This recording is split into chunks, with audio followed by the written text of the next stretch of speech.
Vadimai, iš viso širdies dėkoju Jums už knygą Dviveidis. Tai nėra tik paprasta knyga, tai Dievo įrankis, per kurį gali pasikeisti daugybė žmonių. Jūs sugebat sudėtingus dvasinius ir visuomeninius klausimus perteikti taip paprastai, kad net tie, kurie visko vengia ar nesuprato, gali atsverti ir pamatyti tiesą. Tai kaip dvasinis žadintuvas skirtas kiekvienam.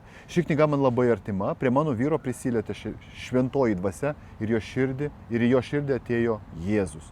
Aš buvau viso to liudininkė. Tas pats vyras su nauja širdimi mylintis, ramus, kupinas vilties ir troškimo gyventi teisingai. Dėkoju Jums už šią knygą, už Jūsų pašaukimą, tarnystę ir drąsą. Te būna Jūsų darbas laiminamas, o kiekvienas skaitytojas paliečiamas. Su Dievu viskas yra įmanoma. Ačiū Dievui už Jūs. Ačiū už tokį komentarą. Ir bičiuliai, dar kartą noriu Jums pasakyti, mano knyga jau yra prieinama. Užsisakykite, jeigu dvejojat, galvojat, čia kažką galbūt Bičiuliai, tiesiog paskaitykit knygą ir pažadu, kad knyga prasideda vienaip ir pasibaigia visiškai kitaip. Jeigu nebūtų šitos pirmos dalies, kuri yra gan keistoka, jūs nesuprastumėt, kodėl knyga susideda iš paskutinio antro akto, kuris yra itin svarbus ir visa pagrindinė žinutė yra būtent tame antram akte. Pas mane knygoje yra 2 aktai, o ne 3, kaip dažniausiai būna filmuose arba knygose. Pradžia, užsimezga kažkas, siužetas pagrindinis per viduriuką ir atomazga. Pas mane yra 2 dalis knygos. Knyga sudeda iš 2 dalių, paskaitykite mano knygą, pažadu, kad Jums patiks. Bičiuliai, padarykite tai, padarykite užsakymą jau dabar, zizasknyga.lt, užsakykite savo artimiesiems, draugams, padovanokit. Knyga nėra stora, 170 keli puslapiai, pažadu, kad Jūs ją perskaitysite per 2 vakarus ir negalėsit padėti tos knygos į šoną, aš Jums galiu tai pažadėti. Gerai, bičiuliai, kalbam su Jumis šiandien įvairiom temom, taip kad labai paprastai. Mes šią savaitę pranešėm, kad mes laukėme antrojo vaiko ir papasakosiu iš vis, kodėl mes nutarėm ir priėmėm štai tokį sprendimą. Man 37 metai, žmonai neužilgo sukaks 35. Mes susilaukėm pirmagimio, kai man buvo nepilni 30, jai atitinkamai, 28. Apie vaikus niekada negalvojau, nesvajojau, kada buvau mažas, visada aš esu vienturtis, mano tėvas yra vienturtis, mano mama yra vienturtė.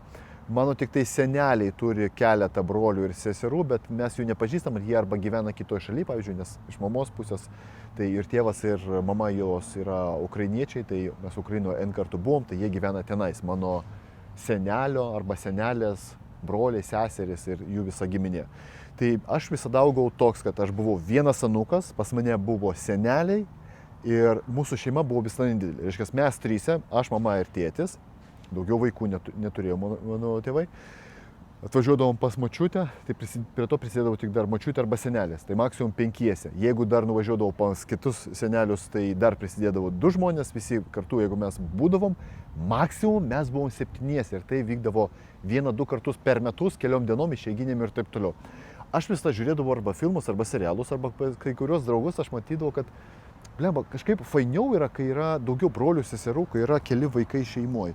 Ir aš visada galvoju, kaip būtų faina, kad ir pas mane būtų namuose, ne visi būtų savais kampais kažkaip išsibarstę, nes mano tėvas dirbdavo iki 5, tai 5:30 jisai namuose, tai jis atvažiuodavo po darbo namo, darbo dienom, jisai pavalgydavo, 6 val. Jisai atsisėsdavo žiūrėti televizorių.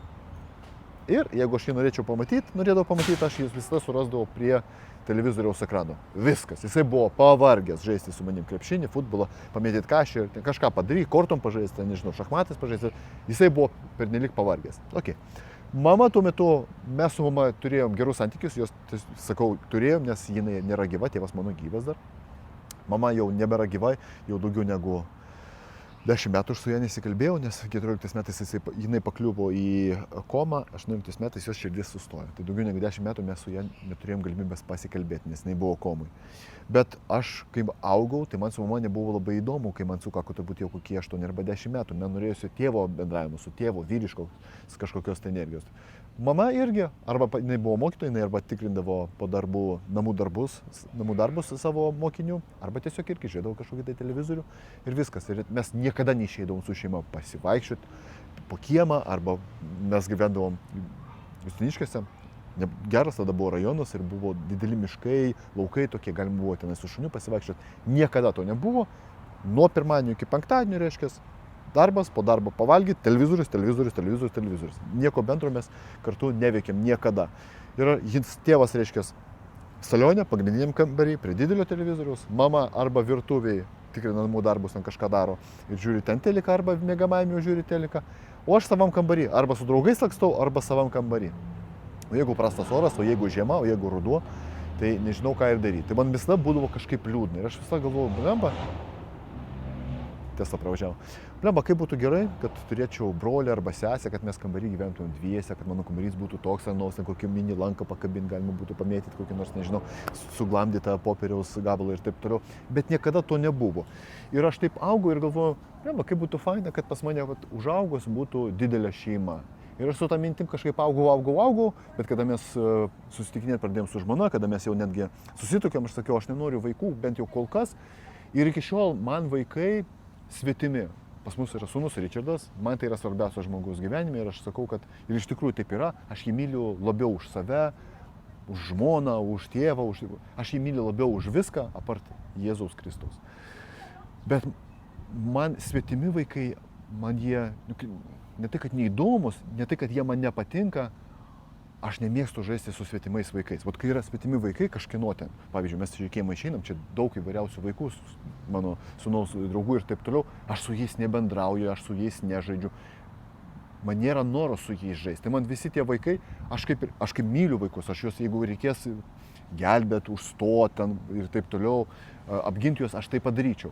Bet kad pats eičiau į kontaktą, tiesiog pabendrauti arba kažką padaryti, arba ten visi žaidžia, tipo mano sūnus su vaikais žaidžia ir aš pažaidžiu. Ne, man nepatinka svetimi vaikai, aš nejaučiu jiems kažkokių tai emocijų. Savo vaiką aš labai myliu, bet kitų vaikų aš nelabai kabutėse mėgstu.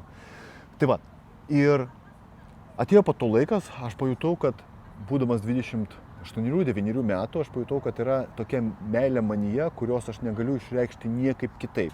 Yra keli meilės tipai. Visų pirma, meilė be abejo yra tėvams. Savotiškai myli savo tėvus, ne? Vaikai savotiškai myli savo vaikus. Yra meilė antroji pusė, priešinga lyčiai, ne? Aš myliu savo žmoną vienaip, aš nemyliu jos taip, kaip myliu savo tėvus arba kažką kitą, kaip draugus, pavyzdžiui. Yra pas mane keli draugai, kuriuos aš iš tikrųjų myliu, mes su jais turim bendravimą, bet tai yra kitokia meilė, broliška meilė, nes mano draugai vyriškos lyties, aš neturiu draugių, tai yra neįmanoma. Vyrui turėti draugį ir taip toliau.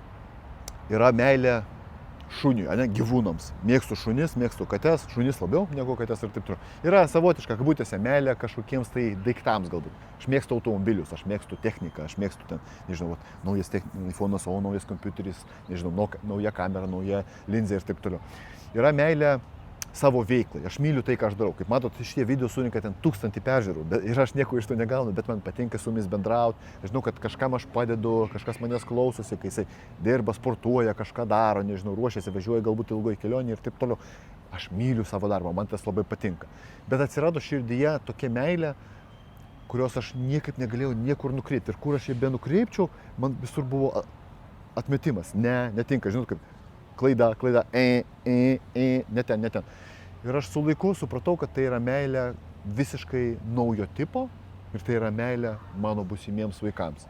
Ir mes susilaukėm pirmagimio ir iš tikrųjų šitą meilę, kai tėvai myli savo vaikus, tai yra visiškai kitokia meilė, jinai su niekuo nesusilygina. Aš dėl savo vaiko viską padaryčiau, jisai man yra pats gražiausias, pats protingiausias, pats fainiausias, aš į jį žiūriu ir aš suprantu, kad Dievas iš tikrųjų egzistuoja, nes jisai sukūrė mano sūnų.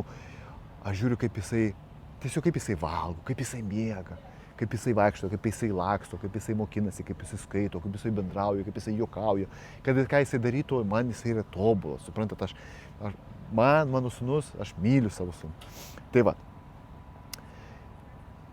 30 metų nepilnų buvau, kai susilaukėm pirmagimį. Po to, čia 19 metais.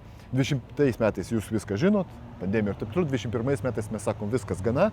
Kraustosi iš proto Lietuva su visais šitais dalykais, su naujais įstatymais. Pamenu turbūt tuos laikus, kai nebuvo galima netgi užeiti į Maksimą, į degalinę, į vaistinę, jeigu neturėjai paso. Čia netgi nebuvo kalba apie tai, kad jūs turit pasą ar ne, jūs padarėte tai arba nepadarėte tai. Esmė tame, kad šitas veiksmas jau buvo savotiškas skambutis, kad čia nėra gerai. Skirsti taip žmonės padarė jie tai ar nepadarė to, negalima. Mes tą supratom, mes daug metų jau svajojom gyventi šaltuose kraštuose, mes susirinkom daiktus ir 21 metais išvažiavom iš Lietuvos. Pusantrų beveik 2 metai Ispanijoje, kadangi ten irgi jau planavom vaikus, bet kažkaip ne toj vietoje, ne tas miestas, o grįžom, atvažiavom į Alicantę, super vieta, atrodo viskas ok, po pusmečio suprantu, kad ne, man reikia veiklos, aš nes tik tai elektroninę prekybą vystydavau, su pinigais viskas buvo ok ir taip toliau, bet aš jaučiau, kad tai yra ne tai, ko man reikia, man trūko. Ir aš visada norėjau daryti podcastus anglų kalba, sakau žmonai, mes turim tai padaryti, mes į JAV mėnesių čia pabuvom, viskas, važiuojam. Nu ir aišku, atvykom čia į JAV 23 metais, kai tik tai emigruoji į kitą šalį, ypatingai kai emigruoji už Atlanto, ten sakykime, už kažkokių tai vandenynų, čia viskas kitaip, absoliučiai. Nu, net nebuvo kalbų apie tai, kad reikia susilaukti vaikų ir taip toliau, norėjusi, amžius eina, man 35 buvo, žmona 33, bet vis, nedabar, tuoj čia pasiseks, padarysim, prasimušim, surasim vietą, turėsim, ir tada. Bet praeitų metų pabaigoje, rudenį, mes kažkaip su žmona atsisėdom, pasidėjom, sakau, klausyk, mes privalom tai daryti, abu nori, jinai sako, aišku, kad noriu, sakau, aš irgi noriu. Ir visų pirma, procesas geras, ne? Džigi. Visų antra, tai vaikų norisi. Sakau, reikia dabar daryti, jinai sako, sutinku su tavim, tobulo momento niekada nebus ir viskas. Pastojom. Pranešėm jums šią savaitę, praeitą savaitę, aš nežinau, kada žiūrite šitą video, ne? Pranešėm balandžio mėnesį. Kažkas sako, tai Zizai, tu nori turbūt pasidaryti vaiką, kad jisai turėtų pilietybę amerikietišką. Dabar Trumpas nori įvesti įstatymą, kad tie žmonės, kurie turi nedarbo vizą, kurie turi arba studentų, arba turistų vizą, jų vaikai nepaklius į tą sąrašą, kur galės, jų gimę vaikai čia JAV, jie negaus pilietybės, netaps Amerikos piliečiais automatiškai. Nes dabar čia galioja taisyklė, man atrodo, nevadinsi, po saulę, jeigu tu gimei po Amerikos saulę, kai kuriuose valstijose taip irgi yra, jeigu tu gimei po Amerikos saulę, reiškia, tu tampi automatiškai piliečių iš tos šalies. Nesvarbu, kas tavo tėvai, bet tu tampi piliečių. Jisai nori priimti, kad su turistinė viza arba su moksleivio vizo, su studentų vizo gimę jų vaikai negautų vizos, bet mums tai irgi netinka, nes pas mus ne turistų ir ne studentų viza, pas mus yra darbo viza, tai netgi jam priėmus šitą įstatymą, mūsų vaikas, kada gims, jisai galės tapti JAV piliečių. Dabar žinokit klausimas, mes sėdim ir svarstom, ar iš tikrųjų mes norėtum, kad jisai taptų JAV piliečių ar ne. Yra privalumai, yra minusai, mes esame Lietuvos piliečiai, mes visi trys, aš, žmona ir pirmagimis Richardas, kai gims naujas vaikas, kai gims naujagimis, aš nežinau, ar mes norėtum, kad mes liktume Lietuvos piliečiais, o jisai taptų Amerikos piliečių, turbūt mes darysim lietuvišką pilietybę ir kadangi mes turim vizą, jeigu aš turiu vizą, tai mano žmona turi vizą, jeigu mano žmona turi vizą ir aš turiu, tai reiškia, ir mūsų visi vaikai turės vizą, tai jokių privalumų kažkokių tai naujagimis negaus. Kada mes gausim čia pilietybę, tai automatiškai ir mūsų vaikai taip pat gaus pilietybę. Tai tikrai vaiką šitą darom ne dėl to, kad norim, kad jisai taptų iš karto gimto amerikietiškos pilietybės, nes kažkokių tai privalumų mes gausim. Ne, kiek žinau, privalumų mes jokių čionais negausim. Ar baisu čionais yra susilaukti vaikų? Nepasakyčiau, kad baisu. Tiesiog kitoj šaly, su kitais įstatymais, kitokia šiek tiek medicina, bet visą tai reikia praeiti ir manau, kad tie iš jūsų, kurie yra emigracijoje, jūs esat visą tai praėję ir yra kaip yra, tu tiesiog pasidarai, mes tikintis Dievu, aš kiekvieną rytą dėkuoju už tai, kad jisai pažadino mane ir mano šeimos narius, kiekvieną vakarą mes visi dėkojom už tai, kas nutiko per dieną, dėkojom Dievui už tai, kad yra stogas virš galvos, už tai, kad yra maistas ant stalo, už tai, kad visi sveiki, gyvi, apsaugoti ir taip toliau. Tai aš prašau Dievo kiekvieną dieną, kad jisai viską padarytų taip, kad mums viskas čionais gautųsi, kad pavyktų mums čia susilaukti vaiko, pagimdyti sveiką, gyvą, tikrą, gerą, Dievą mylintį žmogų. Ir aš manau, kad mums viskas iš tikrųjų pavyks. Taip, čia yra šiek tiek kitaip negu Lietuvoje, bet yra kaip yra, toks yra gyvenimas migracijos. Aš nepasakysiu, kad tai yra čia arba geriau, arba blogiau. Čia tiesiog yra kitaip. Ir viskas. Kiek vaikų mes norim? Aš visada svajau, kad namuose aš svajau apie didelius namus, apie didelį namą, 2 kaip minimum aukštų. Ir aš visada svajau, kad tuose namuose niekada nebūtų tylu. Kad tylu būtų galbūt mano kabinete, ne? Kad mano kabinetas būtų tylus, aš ten dirbu. Bet šiaip aš visada svajau, kad mano namuose visada būtų kalbos. kad kažkas kalbėtų, bendrautų, kažkas juokautų, ant saulės, kad kažkas, ir kamerą pastumsiu, kad kažkas darytų valgyti, kad kažkas kažką kviestų, kad būtų kažkoks judėjimas. Aš visada apie tai svajojau, galvojau ir kai mes dar gyvendavom Lietuvoje, mes paskutinius Lietuvoje gyvenamosius metus pragyvenom nuosavą, mes nuomavomės namą. Didelis buvo namas, 3 ar 4 kambariai, didžiulė teritorija. Ir vienu metu ten buvo suvažiavę visi. Buvo suvažiavęs mano tėvas, mano abi močiutės, vienas senelis, nes vienas senelis jau mirė.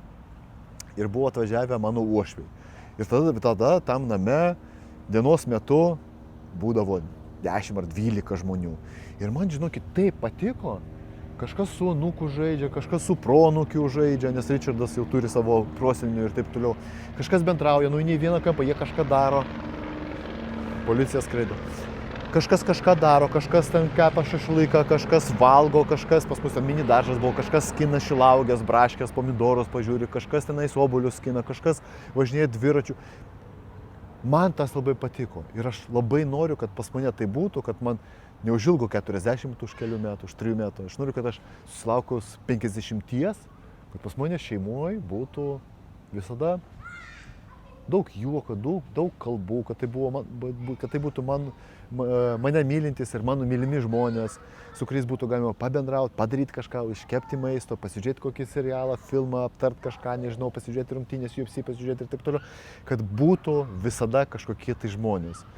Mes emigracijoje pirmus ypatingai metus, kada Ispanijoje buvom, pragyvenom labai liūdnai, vienišai, pasakysiu taip, nes išnuomavom tokį butą, labai fainą butą, bet jis buvo 3 aukšte ant tokio kalno ir labai turistinėm mieste, kur turistų daug vasarą, nebent pavasarį, o žiemą buvo, ir mes kaip tik pataikėm ten ant žiemos, naujų metų ir taip toliau. Ir žinokit, buvo taip liūdna, mes turbūt iš visų kaimynų galbūt matėm vienerius kaimynus. Ta prasme, ten 90% visų būtų buvo tuščia. Ir tu tiesiog išeini tuščia, žiūri pro langą tuščia. Nieko nėra, nieko nesutinki. O jeigu sutinki, tai šitie žmonės yra ispaniškai kalbantis.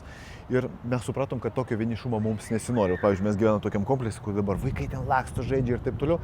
Tai mes už kelių metų labai tikimės, Dievo prašom, kad mes galėtume įsigyti savo čia namą, Kalifornijoje, didelį namą.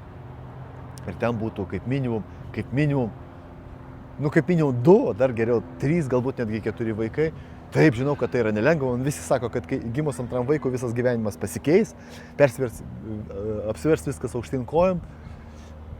Nežinau, galbūt, aš neturiu tokios patirties, negaliu sakyti. Visi man sakė, kad gimus pirmam vaikui lygiai tas pats bus. Taip, gyvenimas keičiasi, bet man jisai pasikeitė į gerą. Aš suvyriškėjau, aš priėmiau dar daugiau atsakomybės, aš pradėjau uždirbti automatiškai kažkokiu tai stebuklingų būdu, daugiau pinigų ir taip toliau. Nežinau, kaip taip gavosi, bet taip gavosi. Tai vat, mes planuojam, kaip šiemet pas mus gims dar vienas vaikas ir kadangi bus didelis skirtumas Richardui, jau dabar 6,5 metų skirtumas bus tarp naujagimio ir Richardo. Ir jeigu susilauksim dar 3 vaiko, tai turbūt būtų planuose, aišku, mes planuojam, Dievas duoda. Galbūt Dievas duos, kad dar per pastarosius 2 metus pagimdysim dar vieną ir turėsim kaip minimum 3 vaikus. Vaikai šiaip yra ne tai, kad laimė, bet vaikai yra kažkokia tai prasmė. Gyvenimas įgauna kažkokios tai prasmės, kai tu tampi tėvu, kai tu matai, kaip tavo vaikas laksto, mokinosi, kai jisai žiūri į tave, prašo pagalbos, kai tu jo mokini kažko, kai tu jam kažką aiškini, papasakoji, parodai, palaikai ir taip toliau. Ir tu supranti, kad jo, ten automobilius turėti, ten laikrodžius turėti, kažkokius tai kelionės, viskas yra faina. Bet kaip yra faina, kai yra vaikai? Tai yra tokia investicija, kur ten, duokit man milijoną akcijų Apple'o, nebus tai faina, kai aš turiu tiesiog savo vaiką, kai jisai mano kraujo, kai mes su juo bendraujam, praleidžiam kiekvieną dieną. Mes ir ginčiamės, klausykit, mano vaikui dabar, mano sūnui 6,5 metų beveik. Mes ginčiamės, bliombai su tokio charakterio, čia nesutinka, mes su juo, žinai, čia tik tai vyrai supras, vyras, berniukas su savo tėvu visada trinasi, ypatingai kada auga jisai, dar daugiau jisai trinasi, prisitrini vienas prie kito, čia, testosteronas, vyrai, čia yra normalu. moteris ir mergaitės, dukros niekada to nesupras, kaip taip gali būti. Mano žmona, kai žiūri, mus galvoja, ką, sakau, nelys, čia viskas yra tvarkoje, nes aš bendrauju su kitais tėvais ir pas visus taip, ir pas mane tai buvo ir taip toliau. Tai yra prisitrinimas. Vyrai taip auga, vyrai taip gyvena. Aš jį spaudžiu, mes sportuojam kartu, sakau, jis daro atsispaudimus, nesakau, dar kelis. Sakau, prisitraukimus. Šiemet mes privalom išmokti daryti prisitraukimus. Kai buvo 4 metai, sakau, šią vasarą mes privalom išmokti plaukti. Nepatiko, nervavosi, ten verkė, dar kažką, bet sakau, daryk.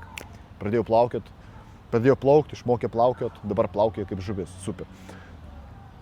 Praeitais metais, praeitų metų gale, ar šių metų pradžių. Sakau, reikia išmokti su dviračiu. Žmona sako, ne, reikia įsigyti tipo keturratį dviratį, vienas ratas prieki, 3 gale, tipo tie palakimiai. Sakau, ne, jeigu įsigysim tokį, jisai ilgai dar neišmoks važinėti dviračiu. Irgi nepatiko, krito, verkė ten su šalmu, ten įsivažinėjo. Ne, nenoriu, davai, davai. Palaikau, papasakau, vieną sekundę, važiuoja. Ir jūs pamatot tą jo veidą, vaiko veidą, kaip matot, kai jisai pirmą kartą, kai jisai suvokia, kad jisai važiuoja pats, neapsakomas jausmas. Sakau, šiais metais mes privalom išmokti daryti prisitraukimus. Kodėl? Sakau, nes tai yra vienas svarbiausių pratimų. Tai jėga lavina, tai lavina absoliučiai visą kūną, stiprybę, prideda jėgos kumštyje, prideda jėgos, pavyzdžiui, tavo, ne, kaip tu laikai kažką. Nes kai tu laikai savo kūną ant turniko pasikabinės, irgi labai daug jėgų reikalauja ir tą reikia daryti. Tai jisai dabar, aš jį palaikau, jisai daro pusiau tokius prisitraukimus, po tom treniruoklių žemėm, kur ateinam, kur traukia jį svoris į viršų, mes pamažu. Jisai jau dabar gali padaryti, pavyzdžiui, preso pratimą. Jisai kabo ir kojas kelia viršų. Iš pradžių sako, negaliu. Pats parodžiau, jam padėjau šiek tiek pamažu, po 2 savaičių, sako, tėvai, žiūrėk. Jau daro. Ir dabar iš tikrųjų jisai jau pasikabinus, kabo. Ir jisai užkelia pusiau sulinktas kojas į viršų, presas reiškia dirba. Tai vat, kada jūs tai matot, kai tu matai, kai tavo vaikas progresuoja, išmoksta kažko naujo, jam patinka, kai jisai džiaugiasi pats savimi, kai jisai didžiuojasi pats savimi ir kai tu skaitai, sūnau, aš ten didžiuojasi. Aš sakau, sūnau, nes pas mane kol kas sūnus, aš beje nežinau, kas ten mūsų laukia, ten berniukas ar mergaitė, mes specialiai nežinom. Tai tas jausmas yra tiesiog neapsakomas. Ir jeigu ir yra prasmė gyvenime, tai viena iš pagrindinių prasmių, be abejo, tai yra vaikai. Bet vaikai net tiesiog tam, kad prisigimdyti, ten tipo dalyką darai ir taip toliau. Bet vaikai tam, kad su jais leist laiką, jų kažko mokyt. Padaryti taip, kad jie būtų dorais, kad jie turėtų įgūdžius, kad jie išmoktų bendrauti, kad jie išmoktų valdyti emocijas, kad jie pamiltų Dievą, kad jie suprastų Dievą, kad jie suprastų, kad juos sukūrė Dievas. Jie nėra atsitiktinumas, jie nėra didžiojo sprogimo atsitiktinumas ir kažkokia tai tiesiog mikro, nano dulkė didžioji šitoj visatoj. Ne, Dievas jį sukūrė, tą vaiką. Ir kaip pagal Jeremijų 1.5, aš žinojau tave netgi prieš tai, kai suformavau tave mamos išdžiuose, ne? I knew you before I formed you in your mother's womb. Kai vaiką to mokai, kai jisai supranta, kai jisai perpranta tą pasaulį, kai jisai supranta, kas yra geras maistas, kai jisai supranta, kas yra gamta, kai jisai nagrinėja tą gamtą, tus vabaliukus, nagrinėja augalus, ten jūrą, vandenyną, smėlį, laipioja medžiais. Tu jam rodai, jisai žiūri, jisai pats nagrinėja, kažko paklausų, kažką jam papasakoja. Savotiška mokykla. Čia ne ta mokykla, kur ateini 5 dienas per savaitę ir sėdi 6 valandas už suolo. Ne, čia yra gyvenimo mokykla. Reikia taip daryti, žiūrėk, pabandyk tą. Tėvo, kaip čia padaryti, žiūrėk, pats pabandyk, padėk man, ne, daryk pats, ne, negaliu. Galėjai pats, padarėjai pats, nu kaip jauties, gerai, super. Tai vat, vaikai yra viena iš svarbiausių gyvenimo prasmių, todėl mes nusprendėm susilaukti antro vaiko čia jau Amerikoje. Dievas duos, viskas bus tvarkoje, žmona jaučiasi gerai. Žinot, aš kiekvieną dieną pabundu, prieinu prie lango, arba išeinu į ryte, pasidarau arbatos ir išeinu pasivaikščioti, sutik dienos pradžią. Ir aš suprantu, koks yra geras gyvenimas. Nelengvas, nieks nesako, kad lengvai gaunasi. Klausykit, net taip nelengvai viskas gaunasi, bet koks yra geras gyvenimas. Dievas yra geras, Dievas yra nuostabus. Jisai, ko aš neprašiau jo, ko man iš tikrųjų reikėjo, jis man viską suteikė. Aš jau nuo pat vaikystės prašiau, Dieve, aš noriu gyventi ten, kur šilta, aš noriu gyventi Amerikoje. Taip, teko palaukti 35 metus. Bet aš čia, Kalifornijoje. Dievas yra toks geras, bičiuliai.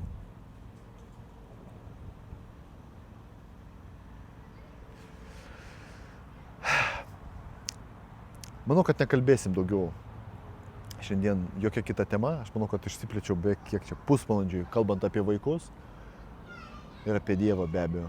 Bičiuliai, ačiū, kad buvot su manim, ačiū, kad bendravot, ačiū, kad laikinat ir komentuojat.